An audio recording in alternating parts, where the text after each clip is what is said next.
conduit à ces locaux, c'est l'agression de l'assistante sociale dans les locaux de la mairie il y a quelques années. Et ça nous a beaucoup touché, beaucoup marqué. On s'est dit on ne peut pas continuer à laisser les locaux dans cet état. Ensuite, il y a eu bien sûr l'accessibilité pour les locaux de l'instance qui était également dans la mairie. Et puis il y a eu ce dialogue avec la présidente de l'instance que je remercie et tous les membres de l'instance qui ont conduit à ce que l'instance vienne ici. Rien n'aurait été possible aussi sans l'accord de l'ICA qui financièrement a participé à ce projet. L'instance de coordination est ravie de vous accueillir aujourd'hui dans ces nouveaux locaux parce que voilà, ces nouveaux locaux étaient nécessaires pour être adaptés aux besoins des personnes âgées et facilement utilisables par les salariés et pour permettre qu'on puisse nous rendre visite de façon accessible à toutes les personnes âgées. L'instance de coordination du secteur de Corrèze, donc, qui est sur le canton de Naves, avec un point d'information ici à Corrèze, intervient sur 10 communes.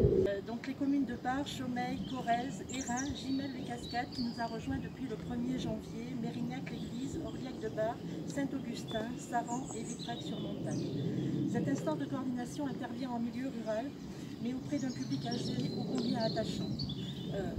C'est un secteur de 4300 habitants, avec une population âgée qui est dense et qui fait appel très régulièrement au service de l'instance. Cette instance ne peut fonctionner que grâce aux subventions et à l'appui du département de la Corrèze. Remercier également les maires des 10 communes de notre secteur d'intervention parce qu'elles nous aident financièrement à fonctionner et sans elles ça serait bien compliqué. Alors je vais saluer Sylvia Mouti qui est la référente de cette instance depuis près de 20 ans, qui connaît son territoire d'intervention parfaitement sur le bout des doigts, qui se rend disponible plus qu'il ne le faudrait parfois, mais je la remercie parce qu'elle prend son travail très à cœur et je crois qu'au nom des personnes âgées que nous accompagnons, je tiens à la remercier très sincèrement. Elle va être rejointe dès le début mai par une nouvelle salariée, Gaëlle Dussard. Une photographie à l'instant T. Nous accompagnons grâce à nos services, le service de coordination, le service mandataire. Le service mandataire c'est très technique, ce sont les personnes âgées qui sont employeurs de leur aide à domicile et qui nous confient la gestion de leur compte employeur. Donc ce sont tous services confondus, ce sont près de 200 personnes âgées, personnes en situation de handicap qui sont aidées par cette instance de coordination. Et près de 40 salariés à temps partiel, ce qui représente à peu près 20 temps complets, qui œuvrent ici, sur ces 10 communes, pour le maintien à domicile des personnes âgées ou personnes en situation de handicap. C'est plus de 3000 heures de travail qui sont effectuées par ces aides à domicile, dont la moitié est financée dans le cadre de l'APA à domicile, versée par le département. Ces aides sont vraiment très importantes pour le maintien à domicile et qui ne financent pas que bien sûr l'aide à domicile. J'inclurai le portage de repas, les services de téléassistance, tout ce qui fait que l'on peut envisager ce maintien à domicile dans des conditions très sereines.